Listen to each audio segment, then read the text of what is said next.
Ես ողջունում եմ գործարար ալիքին միացած մեր ռադիո լսողներին եւ դիտողներին։ Դուք միացել եք 106 եւ 5 հաճախականությանը։ Ես Գայա Ասոյանն եմ, եթերում դիվանագետ Արա Պապյանի Modus Vivendi հաղորդումն է։ Ողջույն, պարոն Պապյան։ Բարև ձեզ։ Վերջերս դուք մասնակցում եք ժողովրդավարության միջազգային միության համաժողովին։ Ինչ էր դա, որն էր նպատակը եւ ինչ հարցեր քննարկեցիք։ Ժողովրդավարության միջազգային միությունը, International Democracy Union, դա կազմակերպություն է, որը իր շարքերում միավորում է ավելի քան 80 աճ կենտրոնամետ պահպանողական կուսակցություններ։ Այդ թվում օրինակ Միացյալ Նահանգների Հանրապետական կուսակցությունը, Մեծ Բրիտանիայի պահպանողական կուսակցությունը, Գերմանիայի քրիստոնյա ժողովրդավարական կուսակցությունը, միությունը, Հայաստանից ազգային ժողովրդավարական բևեռը ներհրավիրված եւ երրորդ անգամ մասնակցում էինք դրան, Զագրեբում տեղի ունեցավ, Խորվաթիայի մայրաքաղաքում, եւ բնականաբար քննարկվում էին համաշխարհային կարևորություն ներկայացնող հարցեր, հիմնականում Եվրոպայի։ Արդեն կարելի ասել, որ երկրորդ տարին է, որ հիմնական հարցը բնականաբար Ուկրաինայի հարցն է, ռուս-ուկրաինական պատերազմը, դա այդտեղ քննարկվեց։ Իսկ մենք ունենք ավելի մասնավոր խնդիր ներկայացնելու մեր խնդիրները եւ Հայաստանի ներսում եւ հայ-ադրբեջանական հարաբերություններում, մասնավորապես հենց այդ օրերն էր, որ լուրը ստացանք, որ Ստեփանակերտի մայր տաճարը ավիրվել է եւ դա մենք հենց լուսանկարներով ինչ որ ձեռք բերեցինք, ներկայացնում էինք տարբեր ազդեցիկ մարդկանց, ասեմ, որ այդտեղ ներկա էին եւ պաշտոնաթող վարչապետեր, մասնավորապես այդ միությունը ղեկավարում է Կանադայի նախկին վարչապետ պահպանողական կուսակցության ղեկավար Սթիվեն Հարփերը, շատ մեծ ներկայացվածություն ունեն գերմանացիները եւ Գերմանիայի խորհրդարանում, Բունդեստագում կա հենց հանձնաժողով, որը գիտության, կրթության եւ կրոնի հարցերով է զբաղվում,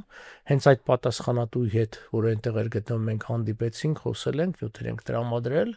եւ բնականաբար հիմա հույս ունենք, որ թեև շատ զբաղված ենք այս նախընտրական հարցերով, հույս ունենք, որ հետամուտ լինել այս հարցը, որովհետեւ պիտի ասել, որ Եվրոպայում, ինչպես Միացյալ Նահանգներում նկատելի է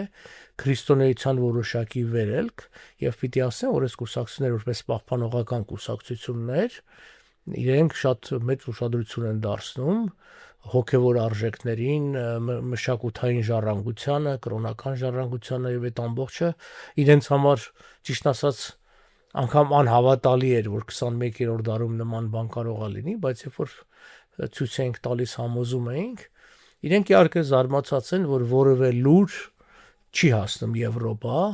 հարց էին տալիս, իսկ ինչու Հայաստանի իշխանությունը երբևէ չի բարձրացնում սրա մասին, դե մենք բացատրեցինք, որ Հայաստանի իշխանությունը համահունչ կերպով Ադրբեջանի հետ ուզում այս բոլոր հարցերը լռության մատնել, որովհետև ես ուզում եմ շեշտել, որ մշակութային եւ կրոնական ժառանգության պահպանման հարցը անկախ տվյալ տարածքում է պատկանում, հիմա տվյալ դեպքում դա չենք մենք քննարկում, ես իմ համոզումներն ունեմ, անգամ թշնամական երկրի, անգամ թշնամու պատերազմի ժամանակ դու չես կարող ոչնչացնել նրա հոգևոր, ասենք, ժառանգությունը, եկեղեցիներ, սինագոգեր, մզկիթներ, եւ Ադրբեջանը ըստ էության բազմաթիվ 8-9 միջազգային նման կոնվենցիաների մաս է կազմում ստորագրել, հետեւաբար այդ լծակը,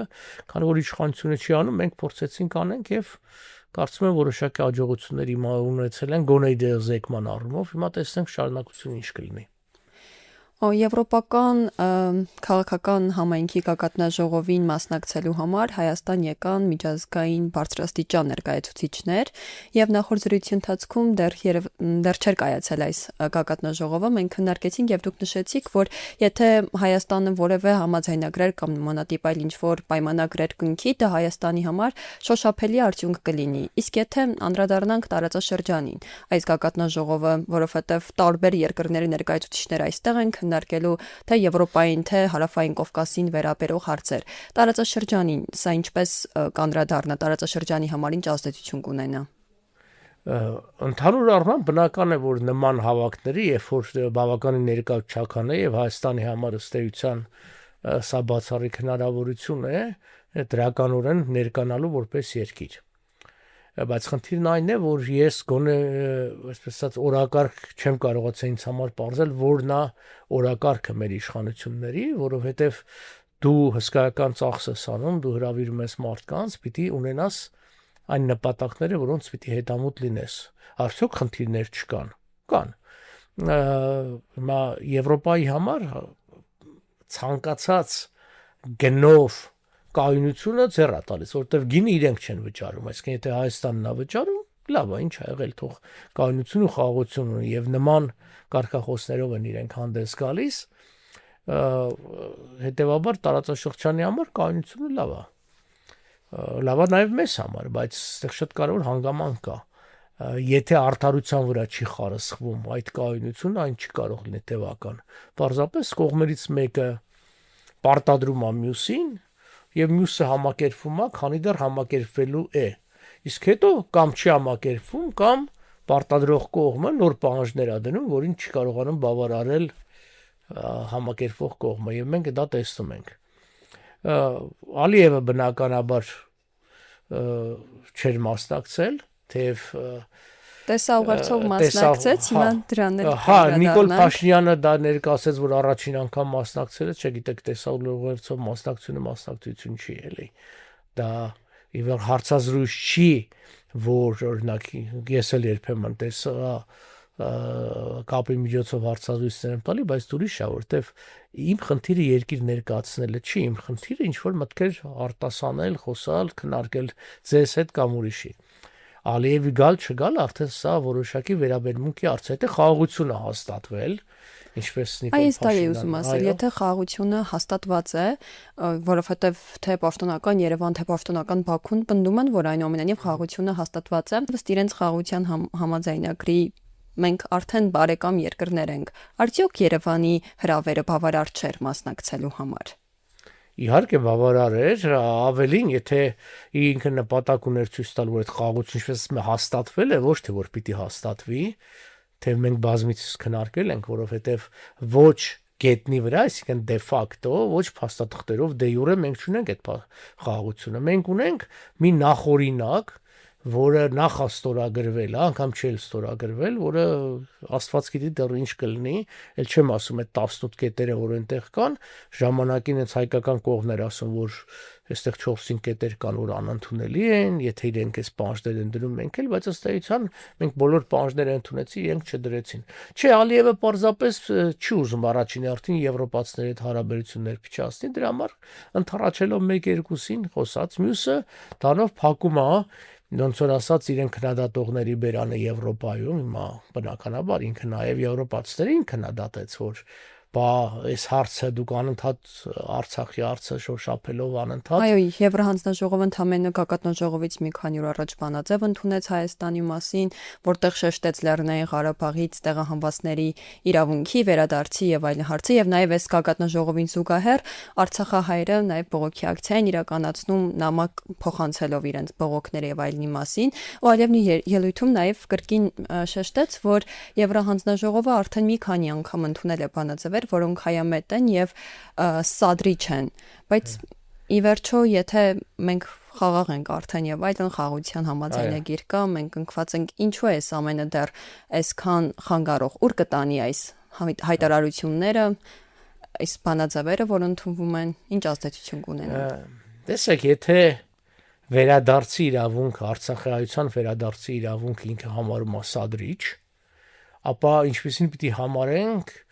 տասնամյակներ առաջ սովետական Հայաստանից ոչ թե բռնագաղթի ենթարկված, այլ շատ հաճախ հատուցում ստացած, շատ հաճախ փոխանակած ադրբեջանցիների, ինչպես իրենք են ասում, վերադարձի հարցը։ Այդ ոնց եղավ, մի կողմում սադրիչ է, մյուս կողմում բարեկամական է, ինքը ասում է, չէ, լավ է, իրավունք ունեն։ Նայեք, Ալիևը չի գնում խաղաղության, ես բազմիցս եմ այստեղ ասել, հիմա էլ եմ ասում, չի լինելու խաղաղության Հայաստանի ու Ադրբեջանի միջև։ Այդ փաստաթուղթը անգամ չի ուժի մեջ մտնելու։ Չշփոթել ստորագրելը եւ կնքելը, որտեվ հաճախ այս բառերը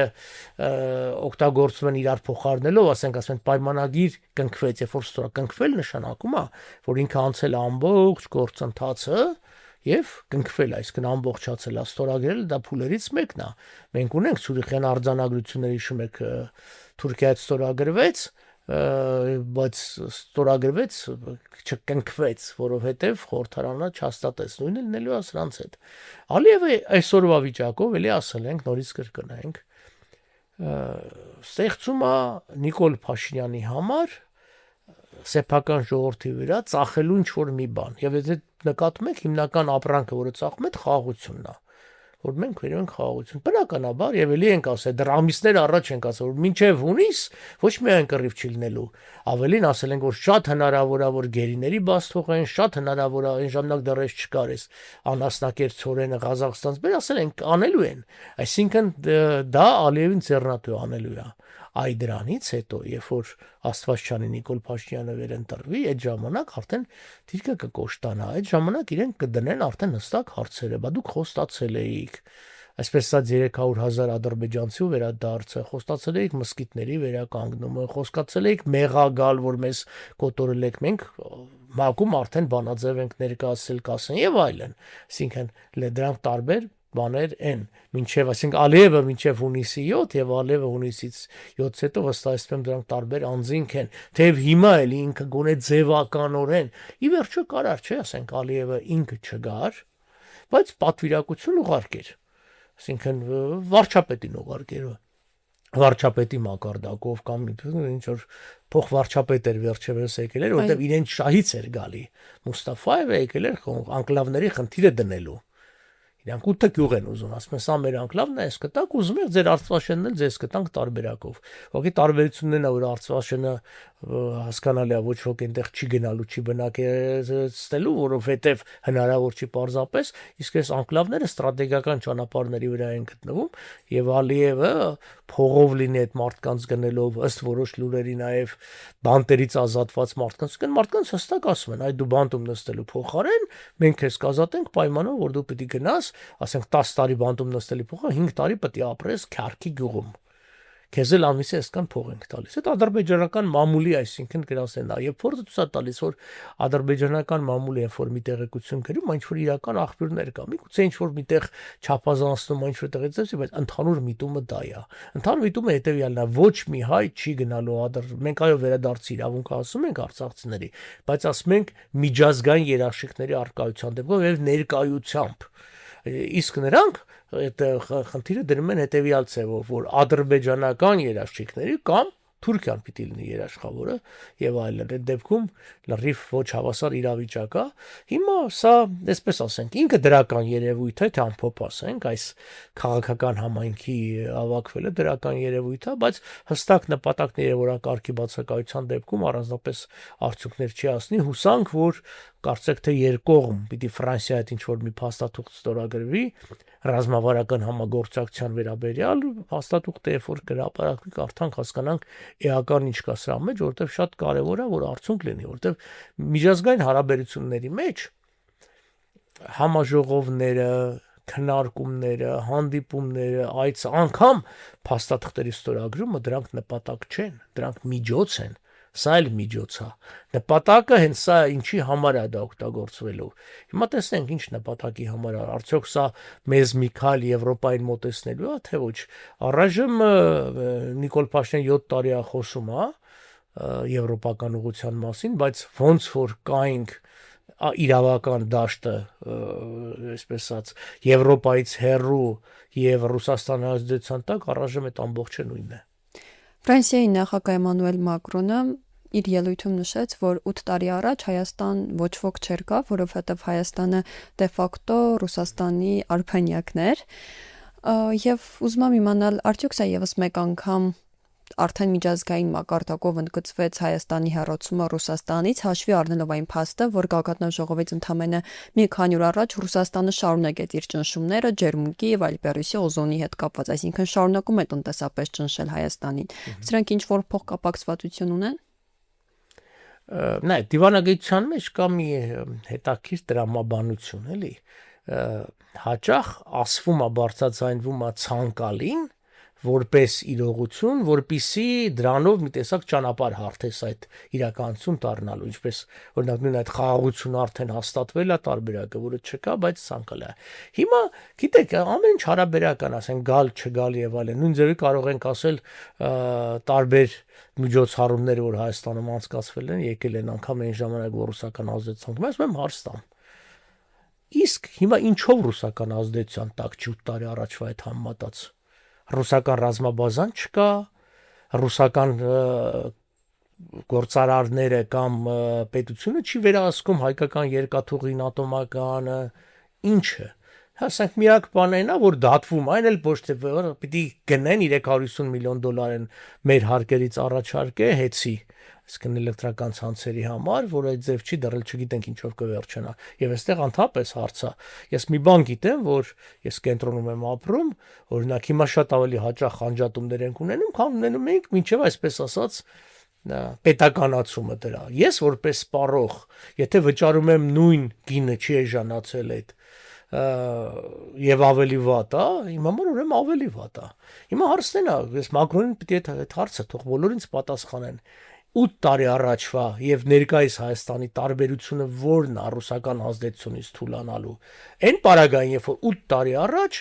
մեր տնտեսական կախվածությունը որպես Ռուսաստանը մեր շուկա արտանման ավելի փոքր էր։ Հիմա կախվածությունն ավելի շատացել է։ Հիմա դուք նշում եք ջերմուկի մասին եւ ճնշման միջոցը։ Այո, այդպես է։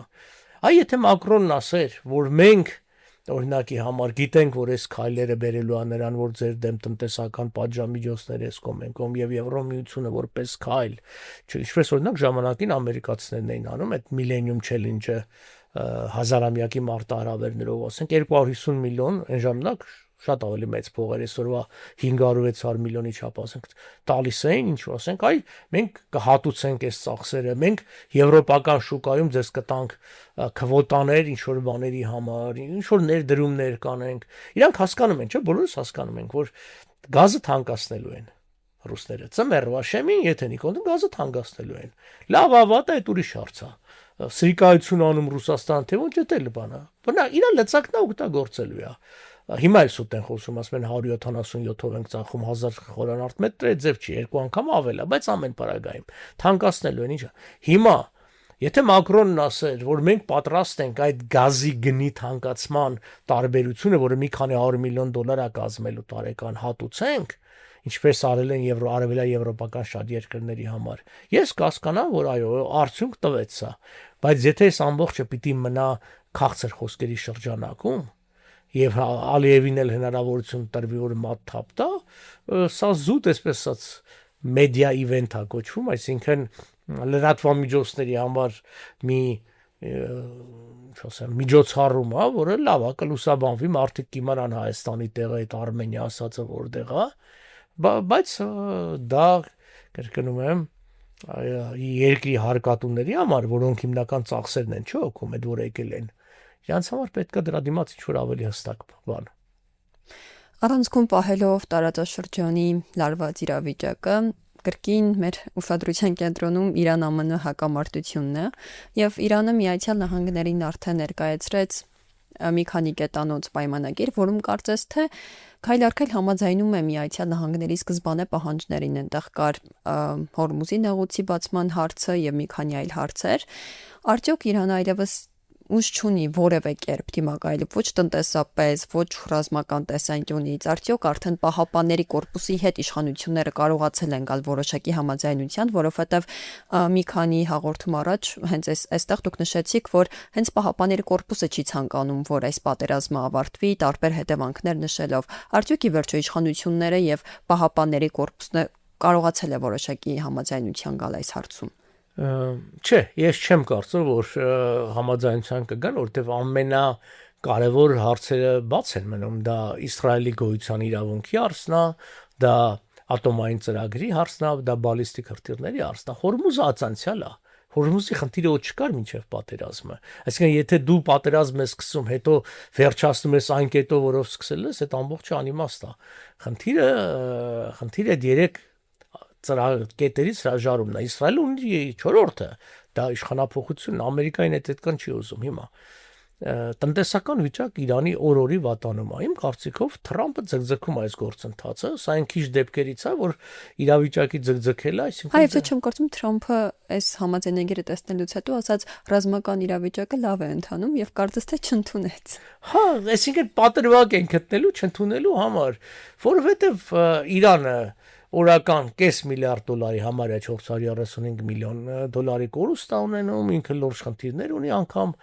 սնունդի ներմուծման հետ, դեղերի ներմուծման հետ, ասկան ժողովուրդը ոտի կանգնելու հասունացման գործընթացն է գնում ժողովրդին։ Դա են անում։ Դեռ ժամանակ ունի, դեռ Թրամփը ժամանակ ունի, իրան պետքա խնդիրը լուծել հոկտեմբեր-նոյեմբերին։ Դեռ 3 ամիս կա։ Նույն Փեզեշկյանը հայտնում է, որ ժողովուրդ փող չկա։ Եթե դու դադարես աշխատավարձ վճարել հեղափոխության պահապաններին, անգամ պահապանները անվճար չեն պահպանելու հեղափոխությունը։ Պետք է աշխատավարձ, պետք է փող, եւ հա, գեներալներ այդ մեծամեծները հսկայական գումարներ ունեն, նրանք կարող են տարիներով ոչինչ չստանալ, բայց նրանք ովքեր որ ոնց ասած գետնի վրա ամեն օրվա շփման մեջ են ժողովրդին ծառայությունների մեջ են, նրանք ապրում են մի աշխատավարձից մյուս աշխատավարձը։ Հիմա այսինքն ինֆլյացիան այնքան մեծ է Իրանում, այսինքն չգիտեմ, ասենք շահի ժամանակ 7 ռիալը ոչ թե թուման 7 ռիալը $1 էր եւ շատ կայուն էր վարդան։ Հիմա չեմ անում արդեն քանի միլիոն ռիալն է դարել մի $1։ Ստացվում է որ այն ինչ որ դրսից պետք է գնվի տեղի ժողովրդի համար թանկ է։ Գիտեք, օրինակ այս տարի մենակ պատերազմը չէր պատճառը, մենք սա մասին խոսել ենք, ավելի քիչ իրանցի եկավ Հայաստան Նոռուզի օրերին եւ հիմա էլ ավելի քիչ է, ինչի պատճառով, որտեվ իրենց համար եթե անգամ գները հաշվենք մեզ մոտ շատ չի թանկացել, եւ թանկացել է։ Իրենց համար կրկնակի թանկ է նստում, որտեվ իրենց տեղական ռիալը պիտի փոխեն դոլարի, հետո գան դոլարը փոխեն դրամի։ Եթե ռիալը անկում է ապրում, այս կարծեմ վերջի ամսվա ընթացքում 20%-ով արժեզրկվել է, բնականաբար կյանքը թանկանում է։ Դրա համար այդ դժգոհության պահը կա, գումարած նաև բանը կա։ Խոսել են երիտասարդությունը չի ուզում այդ ծև ապրի։ Երիտասարդությունը եւ ճիշտ անում, այսինքն հանուն ինչ որ հեղափոխության, որտեղ անգամ գիտեք, անգամ սոցիալիստական չի, որ ինչ որ մի բան ընդունելի լինի էլի անգամ։ Այսինքն ինչ որ 7-րդ դարում մի հատ ինչ որ մարդ ինչ որ բաներ է ասել եւ ինչ որ հիմա ծերունն էլ ասում են որ այդ անապատում այսպես ապրող է, այսպես պետք է ապրեն, ոնց որ այնտեղ էին ապրել, թեև իրանք բոլորը չեն ապրում այդպես ինչպես 7-րդ դարում, բայց մյուսներին, ասեմ կանանց ասում են, չէ, այ քանի որ 7-րդ դարում sense փակ են եղել, պետք է ուրեմն դուք էլ փակ լինեք, բայց հարց առաջ այդ դեպքում դուք ինչ եք Mercedes-ով ու Jaguar-ներով պատտում, դուք էլ 7-րդ դարի ուխտերով գնացեք եկեք, չէ։ Սա անարդարությունը նույն հիվանդությունների պարագային իրենք չեն խորշում այդ արևմտյան դեղերից եւ այլն, բայց ժողովրդն է ուժելու։ Այնպես որ կարծում եմ Իրանում այս ամբողջը դեռ չի ավարտվել, դեռ սա շարունակվելու է եւ ես ասել եմ հիմա էլ եմ կրկնում, կարծում եմ այս ամբողջը աշտան կողմերը կավարտվի իշխանափոխությամբ։ Արաբական Միացյալ Էմիրությունները հայտարարեց նավթարտանող երկրների կազմակերպությունից դուրս գալու մասին։ Եվ ուզում եմ իմանալ արդյոք այստեղ Թրամփը որևէ դերակատարում կարող է ունենալ, որովհետև բազմիցս Թրամփը քննադատել է այս կազմակերպությանը արհեստականորեն նավթի գները բարձրացնելու համար։ Մենք ներկա իրավիճակում գիտենք Միացյալ Էմիրությունների եւ ԱՄՆ հարաբերությունները։ Այո, դուք ճիշտ եք, OPEC եւ OPEC+ այդ երկու կազմակերպություններից էլ դուրս եկավ, եւ այստեղ իմ կարծիքով շատ ավելի հարվածը ուղղված է Ռուսաստանի դեմ։ Իմ կարծիքով ամերիկացիք են բզբզում, որովհետև այսպես ասենք, նավթի գների անկումը Ռուսաստանին խփելու է, որովհետև ռուսական նավթը ինքնարժեքով թանկ է։ Ինքը թանկ է տարբեր պատճառներով, բնակլիմայական, հեռավորության եւ արաբական նավթը շատ ավելի էժան է։ Հետևաբար, եթե անվերահսկելի կերպով պիտի շուկան նետիկ այդ քանակությունը, բնականաբար տուժելու է Ռուսաստանը։ Այստեղ մի ուրիշ հարց կա։ Ծոցի մի շարք երկրներ, Սաուդյան Արաբիան, Կատարը, Բահրեյնը, Էմիրությունները Միացյալ Նահանգներից 8 միլիարդ դոլարի զենք են գնելու։ Եվ Իսրայելն էլ կա մեջ դրա։ Արդեն պայմանագրերը ստորագրված է, սա հայտարարված գնի մասին է։ Հիմա իրանք ինչի պիտի գնեն, եթե այս պատերազմը չլներ։ Շատերն ասում են, բա տեսակ Ամերիկան չկարողացավ պաշտպանի հրթիռները ընկան Կատարի վրա, չգիտեմ, Սաուդյան Արաբիայի վրա։ Բա որ չեն գնային, իրանք ինչի պետք է զենք առնեին։ Բնականաբար Ամերիկային ծառ էր տալիս, որ մի քանի հատ էլ հրթիռ ընկնի նրանց վրա, որ այդ շուկան մերալի առնեն։ 8 միլիարդ զենք ծախելու պարագային 4 միլիարդ մաքուր եկամուտ ունես։ Իր այդ եկամուտը գնաց ամերիկյան ընկերություններին։ Հիմա այս ամբողջը նորացնելու են։ Հիմա ծերրի հետ էլ խփում են իրանց հիմնական հակառակորդներին, ասինքն Ռուսաստանին եւ ամենամեծը Չինաստանին, այդ խնդիրները լուծվում է։ Այսինքն այսպես ենք, սա բազմաշերտ, բազմավեկտոր, ճյուղավորված, միտեղ շահերը համընկնող, մեկ այլ տեղ հակասող մեծ պայքար է գնում, որը գիտեք շատ բնական է, միշտ էլ այդպես է եղել։ Երբ որ մենք փորձում ենք նույն Հայաստանի պարագան, երբ որ մենք փորձում ենք հասկանանք շատ բարձունակ, ասենք այս քայլը, չգիտեմ, հակառուսականա թե պրոռուսական կամ հակայեսինչա բան, այդպես չի լինում։ Որպես կանոն ինքը տարբեր բաղադրիչներ ա ունենում իր այդ քայլի իր մեջ։ Հիմա այս ինչ որ հիմա որ տեղի ունենում է, չէ՞, այսինքն լավ այն առումով Նիկոլի համար, որ ինքան դրա պայքարի մեջ կօգտագործի, հիմա բոլորին ցույց է տալիս, բայց նաև վատ այն առումով, որ նաև այլ ուղերձներ եւս ստանում է, չէ՞, այդ մասնակիցներ եւս ստանում են եւ հասկանում են, որ այդքան միանշանակ չի։ Եվ գիտեք, չգիտեմ, Գերմանիայի կանցլերի մերժելը Հայաստան գալ, կարծում եմ դա ցուցանիշներից մեկն էր, որ վերաբերմունքը այդ միանշանակ չի, անձամբ Նիկոլ Փաշինյանի նկատմամբ։ Այսինքն Հայաստանի նկատմամբ շատ ավելի դրական լավ վերաբերմունք ունեն, եւ դա պայմանավորված է, կրկնում եմ, շատ ենք խոսել, դա պայման Հայաստանի քրիստոնեական ժառանգությամբ։ Միակ բանը, որը Հայաստանին դարձնում է համաշխարհային մակարդակի երկիր, ու ես կրկնում եմ, էլի այդ Զագրեբի այդ համաժողովին, որտեղ աշխարհի հզորագույն մեծագույն կուսակցություններն էին իշխող ընդդիմադիրներ կա, իրանց համար մենակ այդ Հայաստանը, the first Christian nation, առաջի քրիստոնեական պետությունը, հայերը, էտա։ Եթե այդ ամբողջը ծալում դնում ենք ու ասում ենք մեր նպատակն է կաթողիկոս հանենք, փոխենք, սսմ տարիներին կար նախարարների խորհրդին կից կրոնական գործերով կոմիտե։ Եվ այդ բոլշևիկները ձև էին շփվում, ասենք անգամ ուղիղ շփում չունեին կաթողիկոսի հետ, մեկին նշանակել էին, էնել անգամ կառավարության մեջ չէր, հենց այդ էր առընթեր կառավարությանը, որովհետեւ այդ առհամարական բանը ձև էին վերահսկում։ Հիմա եթե փորձ արում ես ամբողջին վերադառնալ, բնականաբար այդ նույն ճակատագիրը սպասում է նրանց, ովքեր որ փորձել են դա անեն, որովհետեւ սա հարվածում է մեր բոլորի շահերին։ Կրկնում եմ, անկախ տարբեր եկեղեցականների վարքից, բարքից, լինեն եպիսկոպոսներ, չգիտեմ, վեապարյո կապ չունի։ Հասկանում եք, Հայաստանի քրիստոնեական ժառանգությունը եւ ամենահին, սա էլ իրանց բառերն են ասում ինձ, ամենահին չընդմիջվող քրիստոնեական աթոռն է։ Թադեոս եւ Բարտուղոմեոսից առաջի դարից առ այսօր այդ աթոռը կա։ Մենք որ ասում ենք, մենք չենք պատկերացնում, դրսից ավելի լավ են հասկանում։ Այսինքն 2000 տարի ըստ էության, եթե հաշվենք Քրիստոսը 33-ին է մահացել, դրանից հետո